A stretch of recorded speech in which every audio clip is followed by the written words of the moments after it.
सुदर्शन मिश्रा जो कि धर्मेंद्र प्रधान है, उन्होंने ये बात कही कि पेपर लीक की घटना नहीं हुई है और 7 वर्षों में इस तरह की घटना नहीं आई है। देखिए, अगर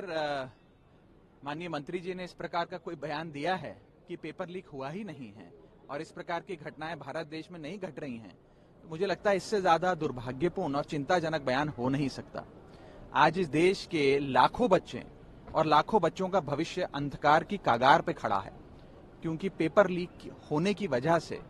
उनके वर्षों की मेहनत पे पानी फिर गया है। जब पेपर लीक होता है तो उस विद्यार्थी का, जिसने महीनों सालों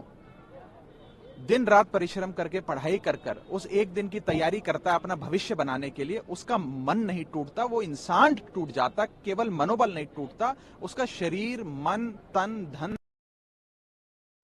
आज उस बच्चे को कितनी चोट पहुंची होगी माननीय मंत्री जी का वो बयान सुनकर। और अगर पेपर लीक नहीं हुआ तो फिर सीबीआई जांच किस विषय पे कर रही है? अगर पेपर लीक नहीं हुआ तो सीबीआई गिरफ्तारियां किस विषय पे कर रही है? अगर पेपर लीक नहीं हुआ तो सुप्रीम कोर्ट कौन से विषय का संज्ञान लेकर सरकार से रोज गंभीर सवाल पूछ रहा है? इस प्रकार के